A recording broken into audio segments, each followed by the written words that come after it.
I don't know Yes, what happened there, but yeah.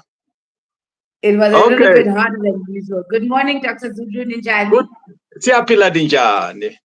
Siphilile Nkosi. We are ready for Marco. school. Yeah, yeah, yeah. So ngiyabonakala. Uyabonakala. We are good to go. We are ready. Marcos. Marcos. Lewe. Mm. So, okay, for the people watching, good morning. Today we are speaking to Dr. Zulu about our relationship between economics and our culture. In last week's lecture, we touched on it a little bit, and we looked at how the Chinese became a superpower just by focusing on their own culture. And then me and Dr. Zulu were having a conversation the other day. He was telling me about the World Bank starting to create a railway line from Cape to Cairo, which is exactly what Gaddafi was killed for, and any other African leader who's ever tried to do that. So now the Western imperialists are now starting to do that, and then it obviously inspired the topic for this morning. So Dr. Zulu is just gonna take over from here and unpack everything else and tell us about the World Bank, whoever they are. Just make us clever again, Dr. Zulu. Last week you made us so smart, eh? We were very smart. Siyathokoza. Siyathokoza Marcos. So good morning, Enjoy. great sister, and good morning to your esteemed guests, your followers. And thanks for this opportunity so that we can share this knowledge of the ancestors, the erudite ancestors who have gone before us. You know, we have been miseducated about our greatness. We have been miseducated about our culture. We have been miseducated to think that culture is of no use and that culture is savage, is barbaric, is old-fashioned. And if you are gonna be a progressive human being, you must abandon your culture. That's what we have been taught. And Mm. this teaching is happening right at our homes, where you'll find an image of a white person on the wall. And when you ask the mama, who's this? They say, hey, don't play there. That is a god. So you see these images that portray a white person as a god, so that you look with despise to your own ancestors. So that's what we have been taught. And the purpose here is to show you that we don't have to abandon our culture. In fact, our culture is very critical to our development. So I did share with a great sister there a handbook called Madisebo University handbook, which has got a chapter there called African Axioms of Success Charter. And so I'll refer to some of the points there. Now it has got, Just before, yeah, sorry, correct. before you, just for the audience, if they want to follow with what you're doing, I am looking at the comment section. You guys can put in your email addresses, and then I can forward you the text that Dr. Zulu is referencing. So just put your email addresses in the book, and then I'll be busy sending you the PDF. Okay, thank you so much, Dr. Zulu. Sorry to disturb. Togoza Makos. So, so this handbook has got, of course, it lists, courses that we teach and stuff. But the most important part, which is relevant to our discussion this morning, is what is called African Axioms of Success. And this charter tells us there are 13 axioms in that particular charter. And the axioms that I want to refer to is going to be axiom 1, axiom 4, and axiom 5, right? And axiom 1 says that you must follow. Actually, let's see if I can actually just. Oh, actually, I can't read it because I'm using the screen for our life, but that's okay. But basically, Axiom 1 says that. Oh, actually, I can ask the sister. Can you please read for us, my great sister? That will be. Oh, yes. Oh, okay. Okay. Now Okay. you are Okay. on the spot. Okay. So what I'm gonna do, it might go offline a little bit. I'm just going to go to WhatsApp and WhatsApp my Okay, other phone, the document. So if it goes offline, please hang in there, you and the audience. I'm coming back now. Just give me 30. Marcos, yeah.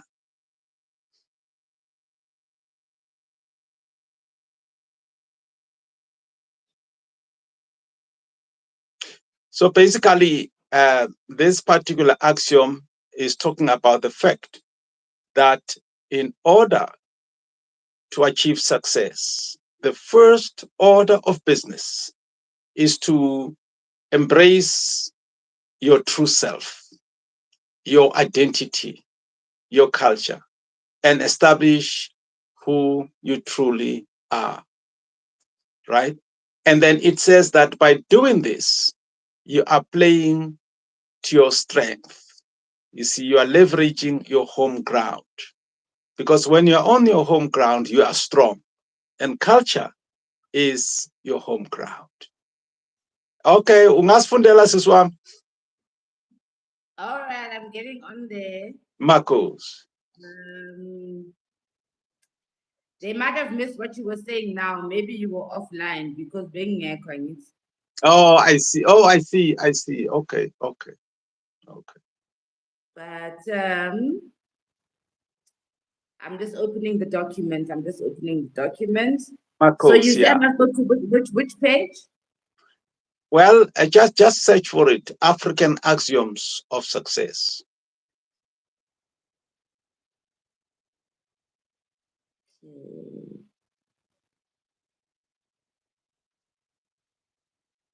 Oh, there they go.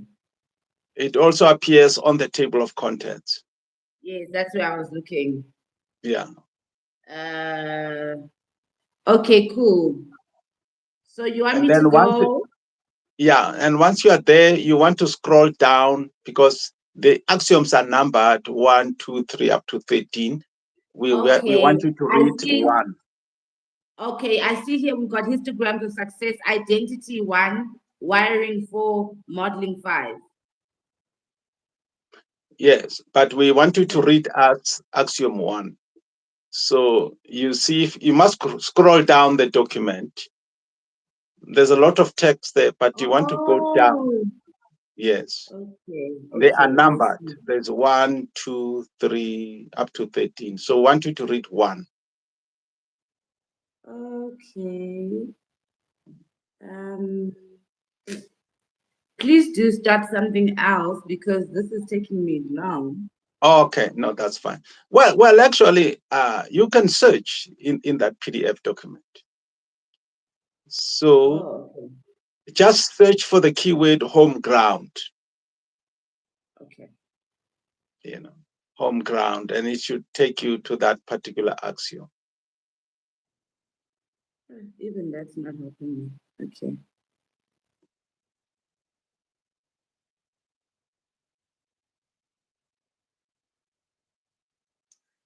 So there's nothing you can speak on while I try to find this. Okay, that's fine. Maybe don't even have to worry about it because you're gonna send them that, they will read that. So basically, that particular axiom, which is axiom 1, it says that you must you must establish who you truly are. And that is a prerequisite for success. So if you want to succeed, you must first search inside and ask the question, who are you truly are? You must know your identity, right? And that includes your home language, your indigenous language, and that includes your cultural heritage, very critical, because you must know that cultural knowledge is a template which exists in order to enhance your survival experience. So culture is the one that says what you must eat, what you must not eat, and stuff like that. So that axiom one underscores the most important thing, that culture is your home ground. The cultural knowledge is your home ground. So you must leverage this home ground. And by leveraging the cultural knowledge, you are actually playing to your strength, because you are on the home ground and you are very strong like that. And that is the advantage of cultural knowledge, because culture controls the mind. That's why culture is so important. That's why, in order to conquer us, whether through colonialism or through slavery, they had to change our names, because the name is part of culture. So they had to obliterate our names so that they give us these slave masters. That did not only happen in the Americas, but it also happened right here in the land of Azania, South Africa. There are people in the land of Azania who don't actually have African names, right? So that was part of the ECC, Euro Christian colonialism, in order to conquer us. And they decided that in order to conquer us, they need to conquer us culturally. They need to obliterate. They need to erase our identity, because they understood that if you don't have identity, you do not have a compass.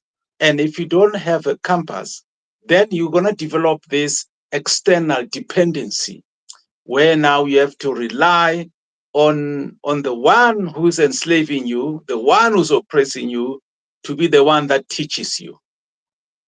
You see, and in that way, you will never become successful in life. You'll never become free. We told you, Suswam.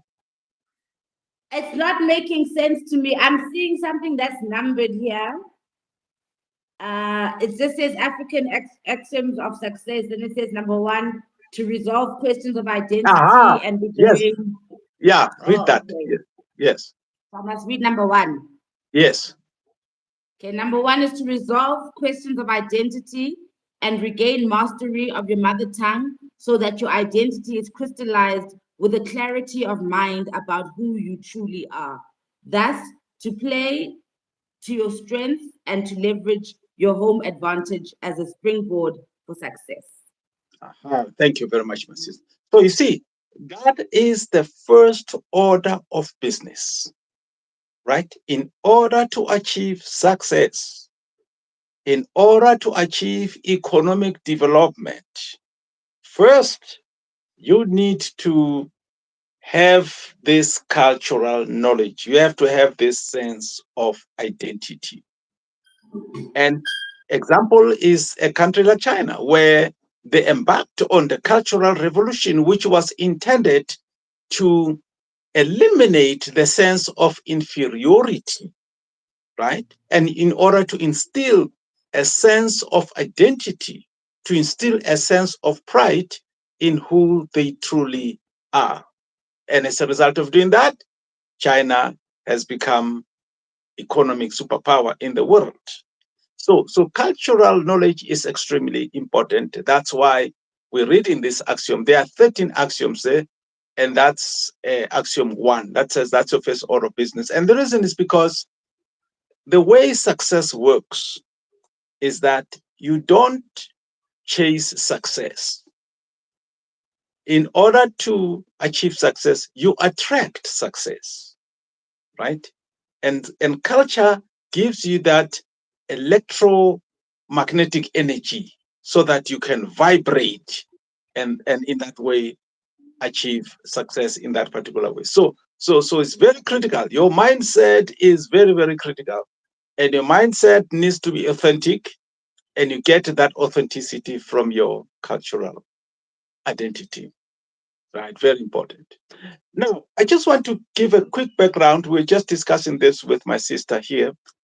I read an article where it was announced that the African Development Bank, which is also known as AFDB, for in short, AFDB. So AFDB stands for African Development Bank. And I think the reason they put AFF there is that it should not be confused with ADB. ADB stands for Asian Development Bank, right? So to make a distinction, the African Development Bank is AFDB, whereas the Asian Development Bank is ADB. So, okay, so AFDB, African Development Bank, was founded in 1963 by the organization known as Organization of African Unity.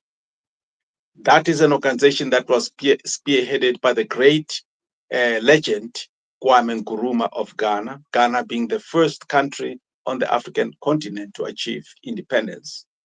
And then and then he mobilized the whole continent, and then they established African Organization of African Union in Addis Ababa, which is Ethiopia.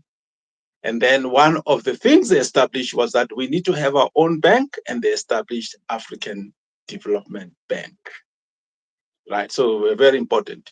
And now African development today, of course, it falls under African Union, AU, because I think around 2013, they changed the name from OAU, Organization of African Unity, to AU, African Union.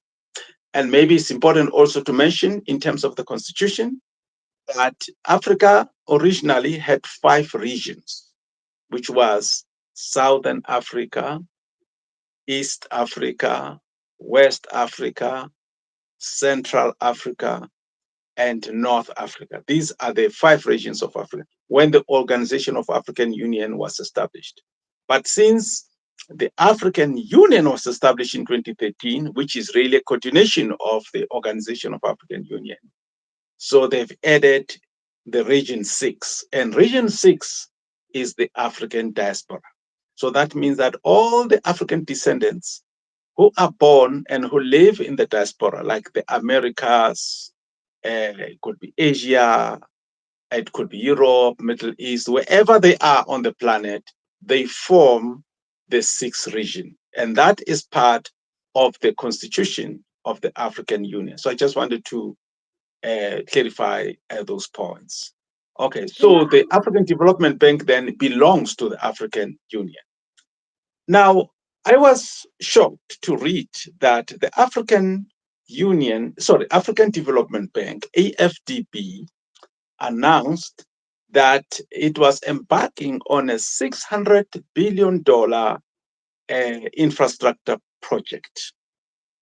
And this was to build what they call Transatlantic Railway, which will go from Zambia to Congo and then to Angola, right?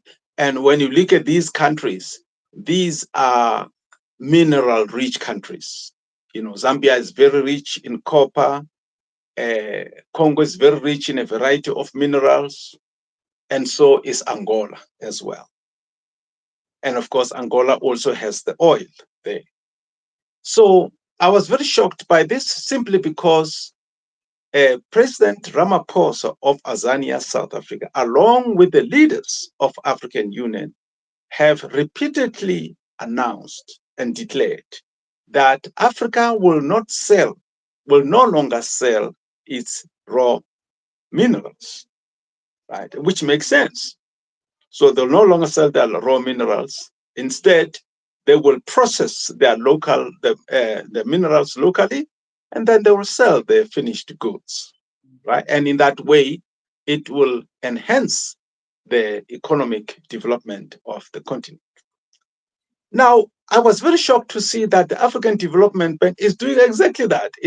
Is working back on the declaration that was made by the African Union leadership that Africa will not sell the minerals. So obviously that railway line is being constructed in order to transport the raw minerals from the African continent across the Atlantic Ocean. And there's another issue here, and that is slavery, what is called transatlantic slave trade, right? It was happening across the Atlantic Ocean. Millions of our ancestors died on that ocean, and millions of our ancestors were transported against their will, kidnapped, raped. They were transported in cramped ships to the Americas, to the US, to the Caribbeans.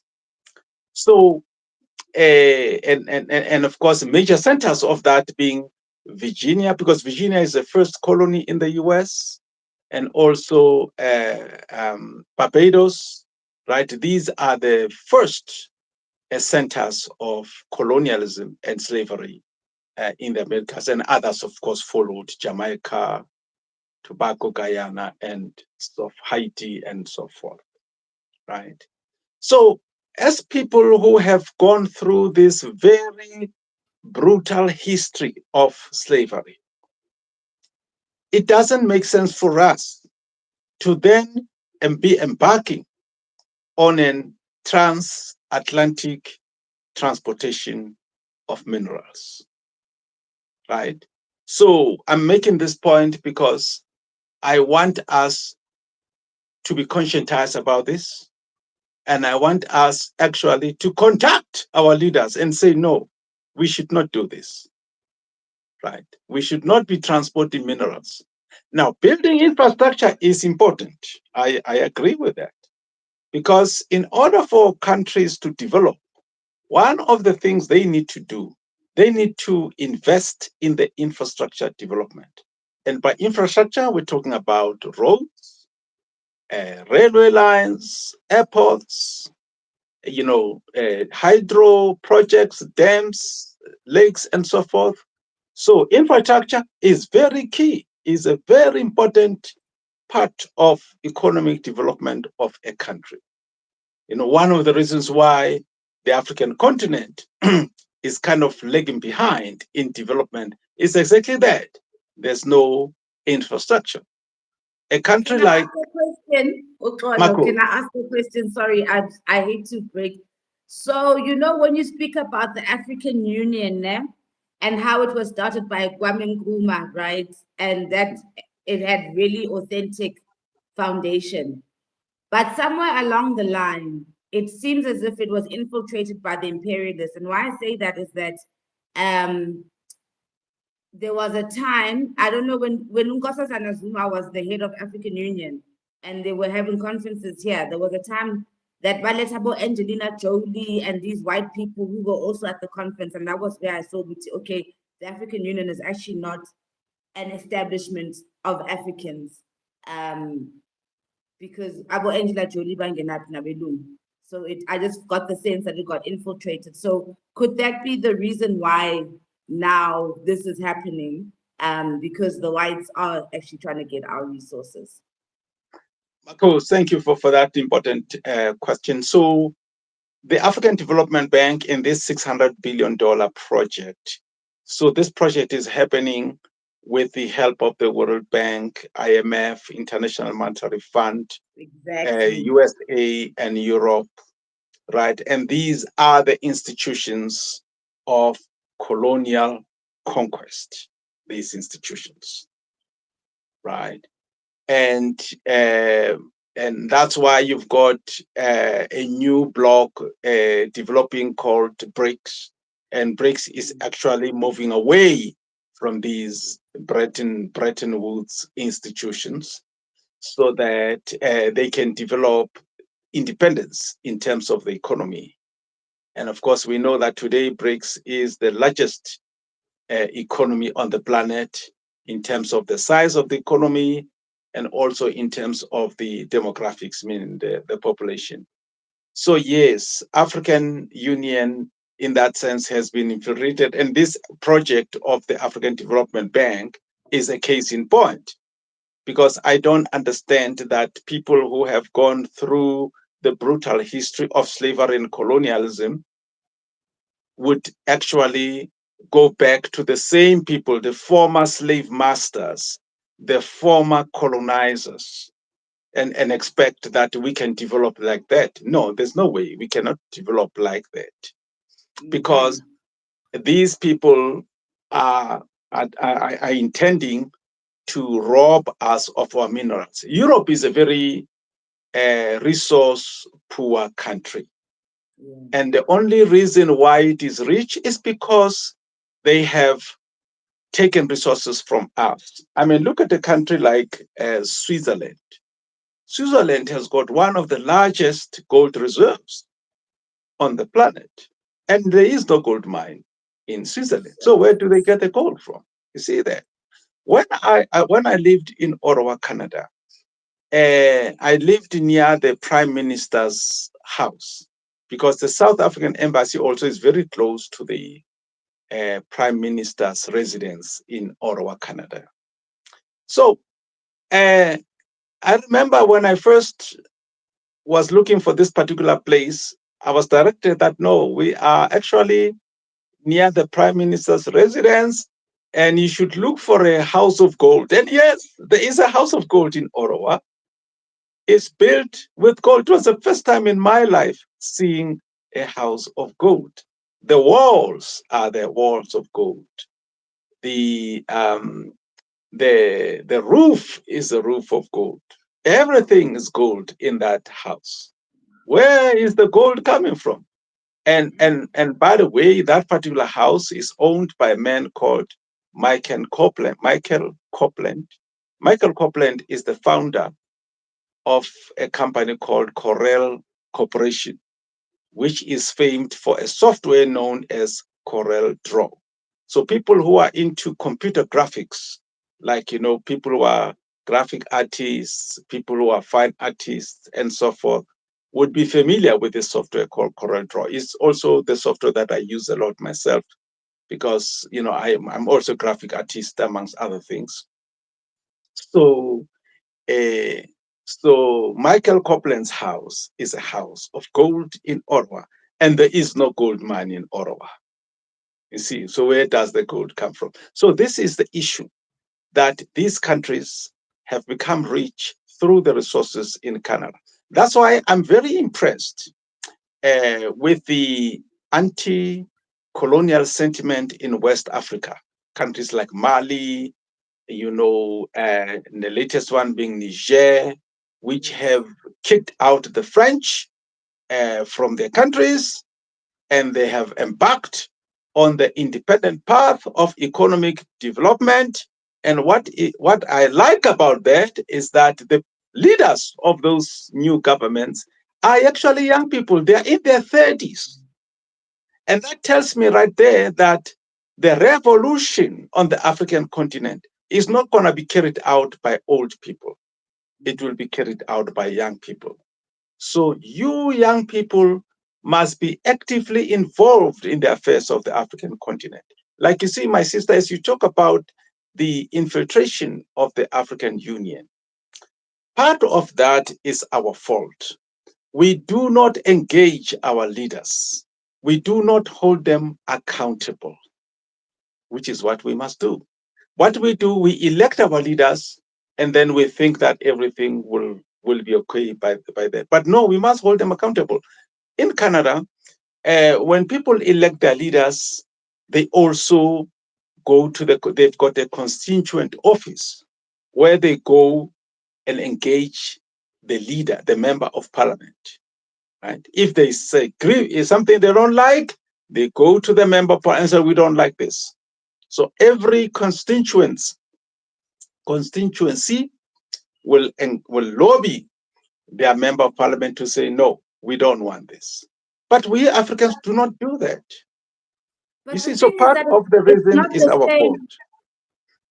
The thing is, I feel as if since we have adopted a system that's not our own, we don't even know how that system works. Therefore, you wouldn't really know what to do with it. You know, we just fought for something we really don't really know if you ask people about the constitution or the laws, we don't know anything, you know. And we come from a space where we've always been dictated to, so we don't have that culture of engaging leadership. I mean, we live in a country right now where the leaders don't realize that they're elected by us. They are actually doing their law unto themselves. So, I mean, you know. No, that's a very good point, my sister. But the fact that the system is not ours, meaning the constitutional system, the governance system is not ours. Yes, that is a fact. These things are not ours. But that does not mean we should do nothing. We must learn this system and we must figure out how it works. That's exactly what Chinese have done. You see, Chinese, they learned the American system, how it works. China, their economy is not a capitalist economy. They come from a different economy, but they learned how the capitalist system works. And once they understood that, they understood the rules, then they beat the Americans in their own game. You see that? So we need to do that as well. We need to learn these systems, how they work, and we need to beat them in their own game. The biggest challenge with us Africans is that we do not learn how these systems work. We do not develop the culture or the tradition of thinking. We don't really have the culture of thinkers, right? I mean, we are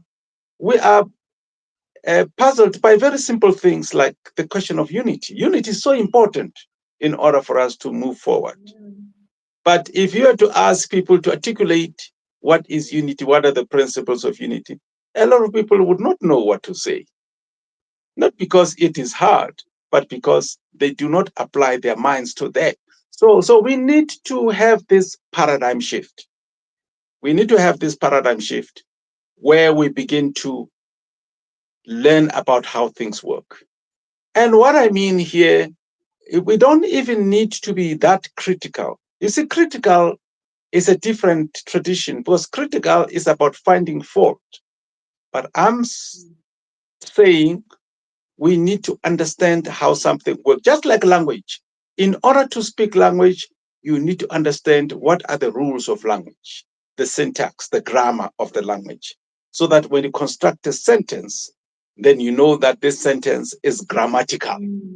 You see that? And if you do not understand the rules, then your sentence is not grammatical and people won't understand what you're talking about. So we need to develop this intellectual tradition of thinkers. We are very weak in that respect. And maybe part of the reason is because we don't even build our own schools.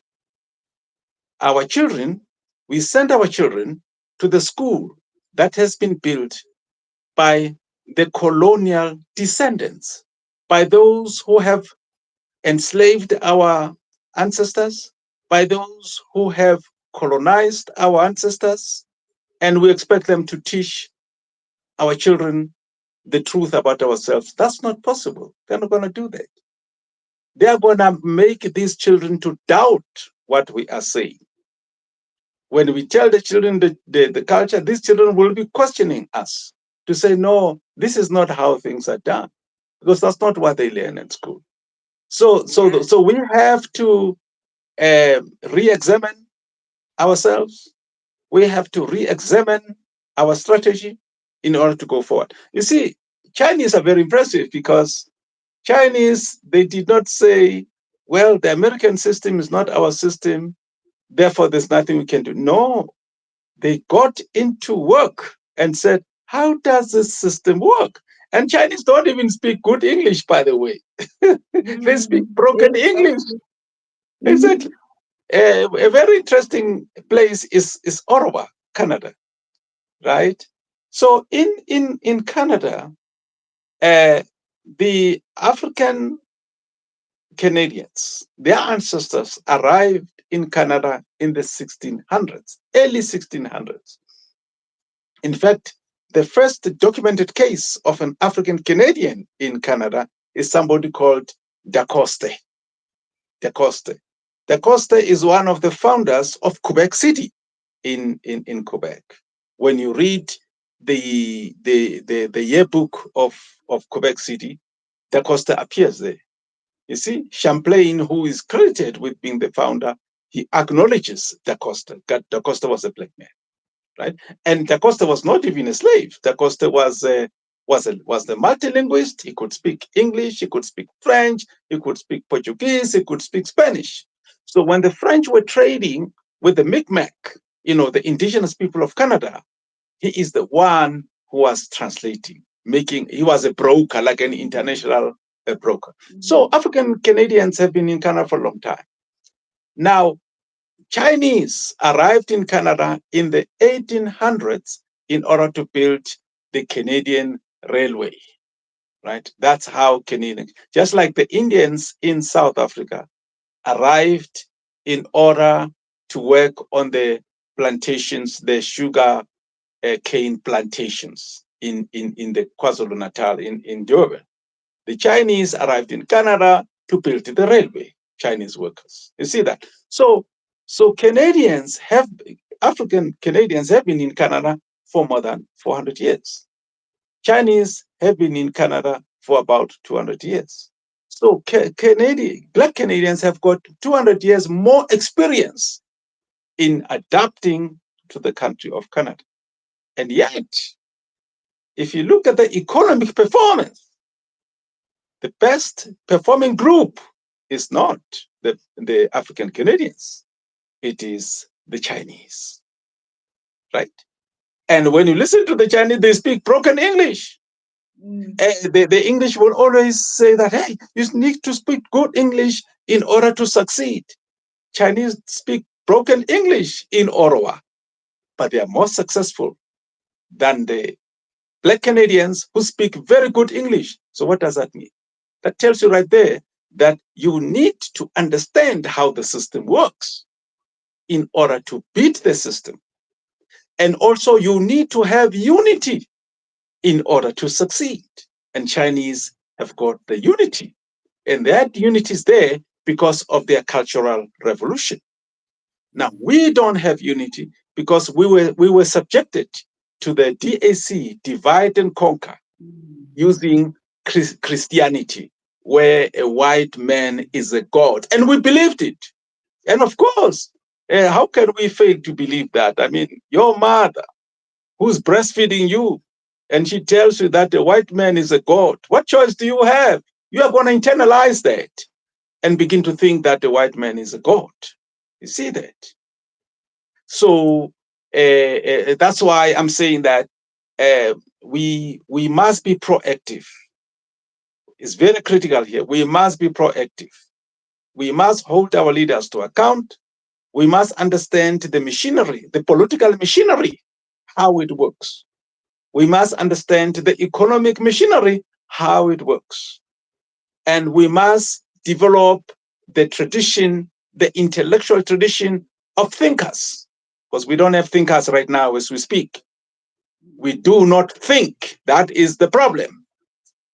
See, it doesn't have to stay like that. We can change that. Dr. Zulu, there's a question here.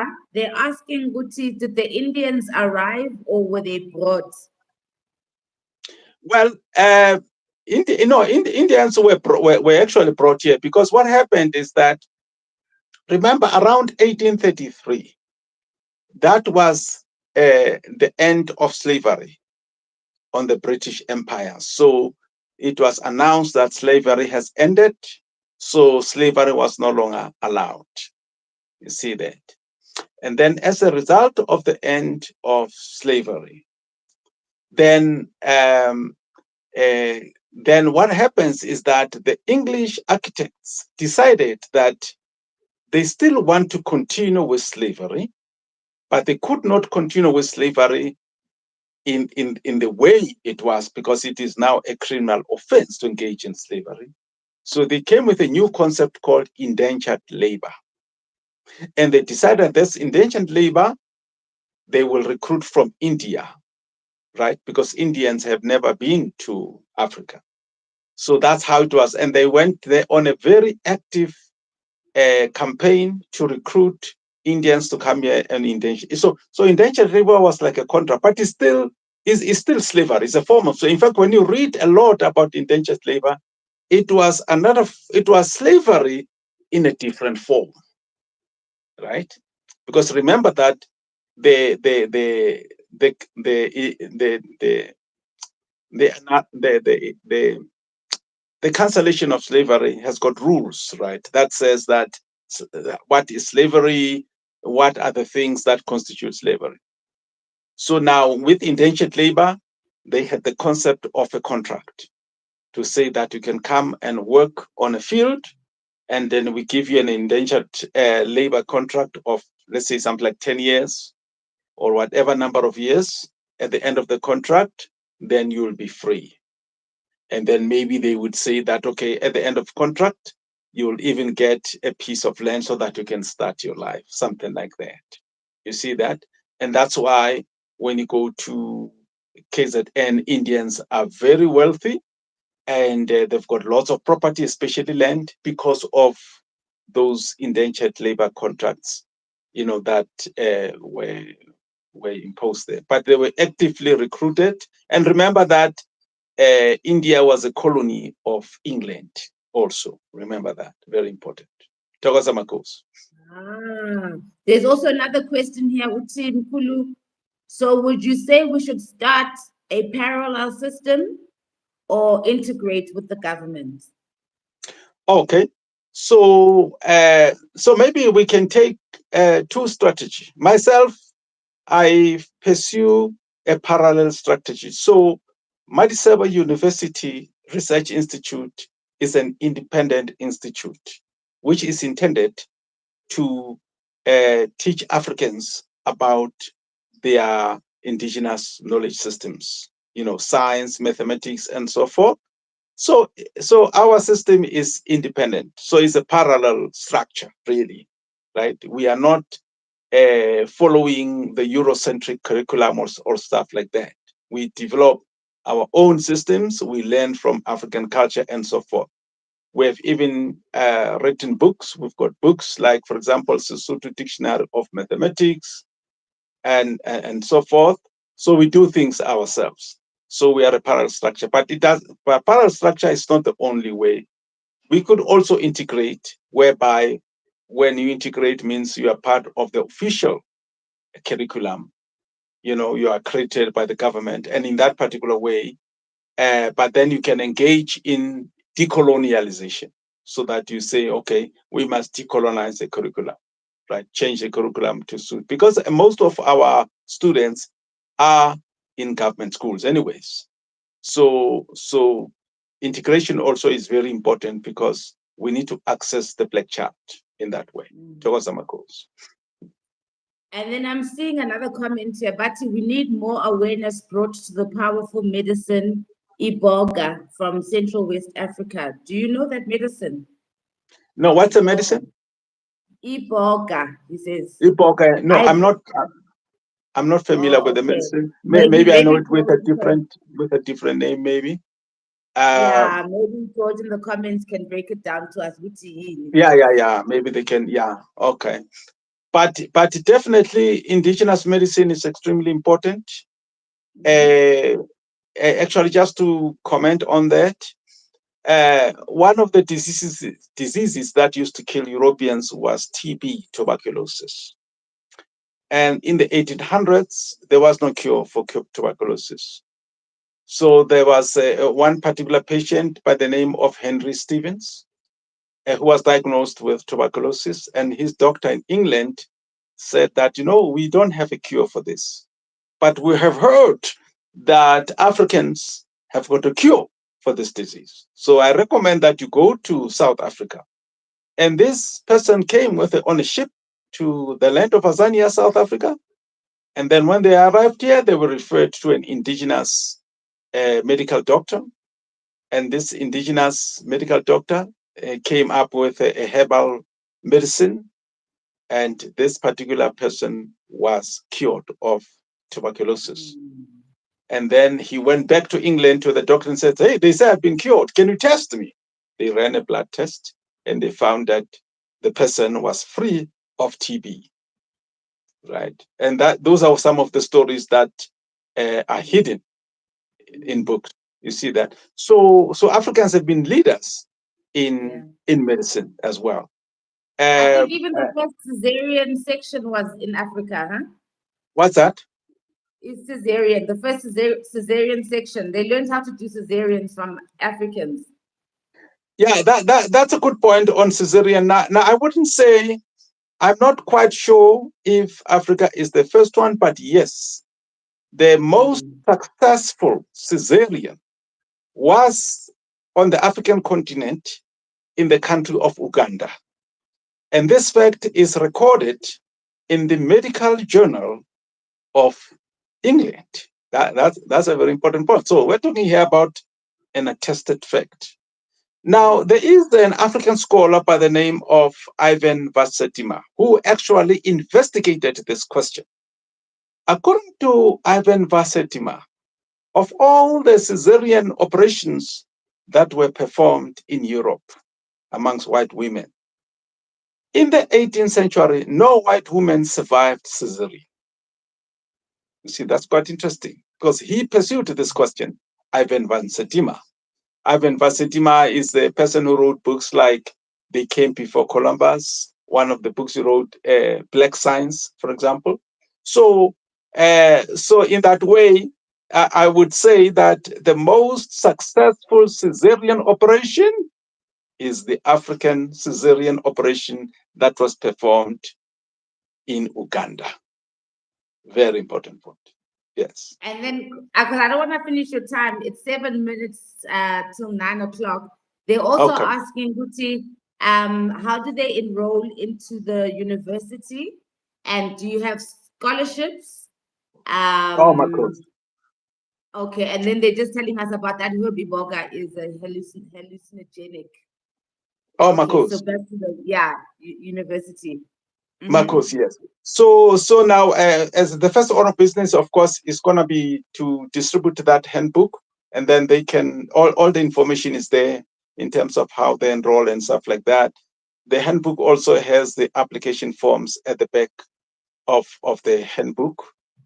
So basically, you just need to print out those two handbooks, or if you have a PDF editor, you can fill in the forms like that, and then you print it out, and then you're gonna need to send it to us.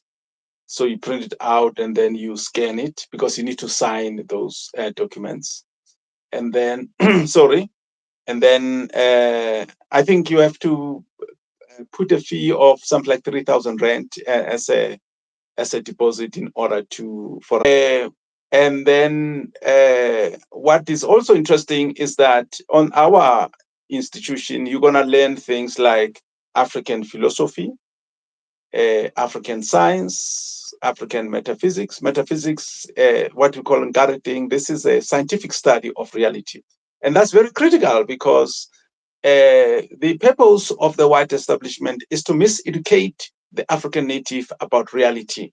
Like I already talked about the white God, which is really intended to erase our African spirituality so that we start, embracing the white man's spirituality, for example. So we've got lots of amazing courses there that you're gonna learn. But all the information is in the handbook. Togasama course. Okay, no, cool. So, guys, you can just put your email addresses in the comment section, and then I'll forward the booklets to you guys to your emails. And then I'm realizing, Doctor, that we literally only covered one axiom. So today's lecture was more about identity and the importance of knowing yourself so that you can conquer. Okay, there's another question here, but does the school offer distant learning? I'm gonna ask get a few questions. I'll pass over to you just now. Okay, does the school offer distant learning? And then Yanga is saying, Yes, it is powerful, but not the most powerful. But give thanks, brother. Or they're talking about that ikopa herb. And then George Coggins is saying, I'm a white man living in the Northeast USA my entire life, and I will say our culture is toxic and in decline. You are very wise to say and do such. Oh, thank you. Pause. Yes, no, it's highly appreciated. Yes, the school offers long distance learning, so we use Zoom. So yes, so you can learn in any part of the world, and then yes, and we do use Zoom method to provide the teaching and learning stuff like that. And then once the lecture is delivered, and we also have video, meaning you can access the video even after the lecture, or if you miss the lecture, you'll have access to a private video lecture. Oh no, thank you very much. Coming from the US is highly appreciated. And I would like to say that, America is a great country. Particularly, I'm talking here, not the politicians, but the ordinary people in America. When I was coming back to the land of Azania, South Africa, I actually was planning to settle in a small town called Gainesville. So, and I really liked Gainesville because Gainesville is a university town of University of Florida, and it's a very interesting city because when the university is closed, even all the shops and industries are closed because the university is the industry. So Gainesville is a single industry town. So really, I've got great respect for ordinary people, and they helped me a lot there. I didn't know the place, and I was looking for help. I mean, and I was quite impressed because Florida is in the south, so Florida is actually a redneck country. But I'm telling you, those white guys in Gainesville were very friendly to me. They helped me a lot. I remember I was looking for airtime. They helped me with that stuff and so forth, restaurants and so forth. I even remember a place called Publix, for example, one of the places there. So, yes, I was very impressed. And I was very impressed to say that, hey, Florida, I thought that this is a redneck country and a black man you know, would not survive there. No, it's not like that. So there are a lot of great people there in the US. And so I got to learn from that experience that there's a lot of great human beings are human beings at a human level. The people who spoil things are politicians. That's why we need Yeah. to hold them accountable. Togozamago.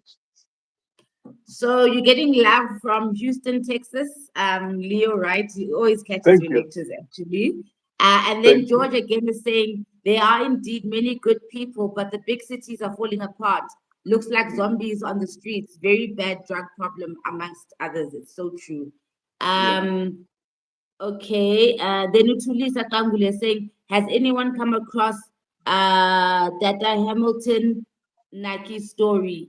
He was Dr. Chris Barnard's surgical assistant who, without much formal education, knew how to perform organ transplantation.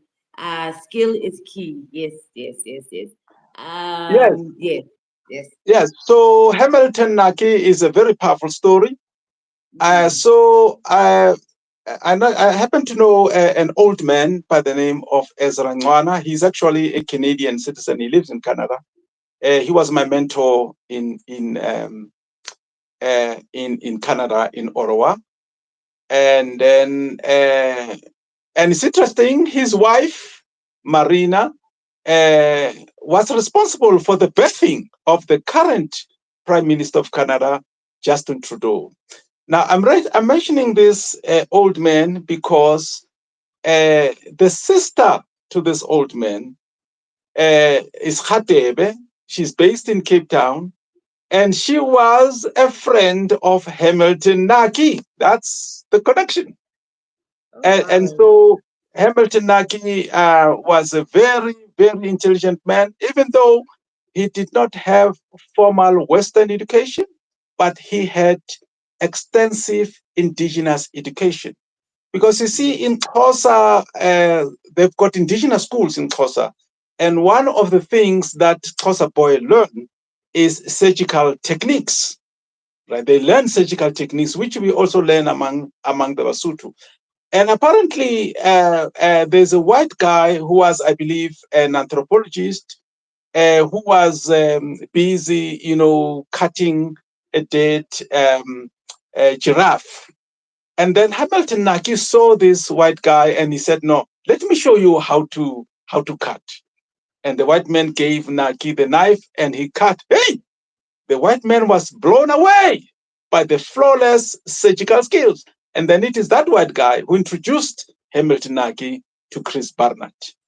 And then he then worked for Chris Barnard, and then in a place called what was the name of the something Jacques Marais, in a place called Grootskir, which was part of the medical school of University of Cape Town. And a lot of white guys who came to study there with Chris Barnard,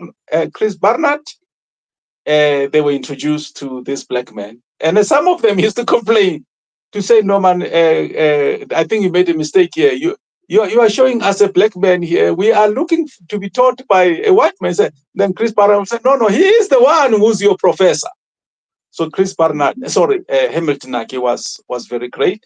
And I believe University of Cape Town honored him with an honorary medical degree, actually. So, and actually, Chris and Hamilton Naki does say in one of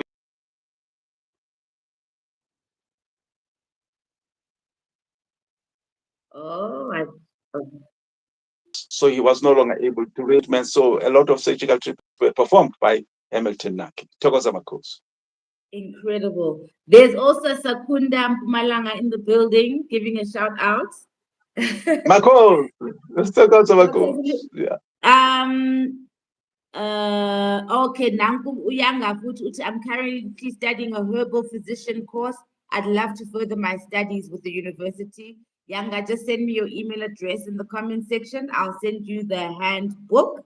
And then Tulisa saying, wow, small world. My heart beats for people of Tatanaki's caliber who don't allow their so-called inadequacies and shortcomings to limit them. Thanks a million for expounding Makos. our history. Nkulu. Oh, So Makos. Nkulu, No, I think Africa is mhm. very advanced in terms of medical science. It's just that we Africans do not write about ourselves. I mean, for example, there's an antibiotic known as tetracycline. If you do a Google search right now and say tetracycline owner or patent or inventor, it will say Pfizer. And Pfizer is, of course, one of the largest American pharmaceuticals, which has got a patent on tetracycline. And I think the patent was issued in 1954. But actually, Pfizer is not the first inventor of tetracycline. Tetracycline was invented by the African chemists, and they invented tetracycline more than 1,400 years ago. And we are talking here about the Nubians, right? So Africans are the inventors of tetracycline. But because we don't write about these things, it doesn't appear. When you go to the Google patent database, it's going to list Pfizer there. So that's why I was making a comment earlier that we Africans need to, learn about how things work, and we need to document our knowledge in that way. So ngikusasikhathile sesiwami angithi manje. Yes, yes. I was closing up. I was about to say, is this the last lecture you're giving us this year, or what's happening? Oh, that's a good point. Well, you know what? I don't want to make unreliable promises, but I would like, let's say, I think to be on the safe side, yes, this is the last lecture. Unless something happens, then, we squeeze one in there. But I would say, yes, this is the last lecture. Togoza Okay. Makos. So there's a possibility of squeezing maybe in 2 weeks' Makos, time, Makos, maybe. Okay, Makos, fine. But definitely from next year, you're regularly gonna be with us, maybe twice a month or something. Makos, Makos, Okay, fine. See, I'm Makos, asking you in front of the people. Makos. But Yeah, thank we you shall, we so, shall, we so. shall play, we shall play by the ear, as they say. There's one more question here from Doctor. Sorry, I know you've got to go. Uti, can you Yeah. please ask if you know of the people known as Basio Kabari Ke ditau. Basioka ba re ke ditau. Oh, sorry. No, I do not know. No, ne? I Yeah. hope I said it right. Anyways, we'll keep expanding these things. You should see the Yeah. comment section is going crazy. People are busy asking. They want to know Marco. the history of Christmas, but we will definitely be doing all these lectures, and I'll tell them to suggest topics for you to unpack for us. Yes, yeah. But thank you Maybe so much. Marcos, and I think I like that question on Christmas because that brings up the question of Christianity. And maybe another lecture or even the next lecture, we Thank can talk you. about Christianity and colonialism, right? Can we do that just before Christmas? Like maybe on the 21st or 23rd or 22nd? That's Yeah. Okay. possibly. You're putting me on Possibly. the spot here, but let's say you and me Kuluma. Okay, fine. Okay, fine. I just because it's important Marcos. to make them feel guilty before they do the Christmas things. No, I understand. I totally understand, my great sister. Yes, yes, yes. Thank you so much, Dr. Zulu. We don't want to waste any more of your time. It's already 10 past 9. So you've Okay. already given us more than usually.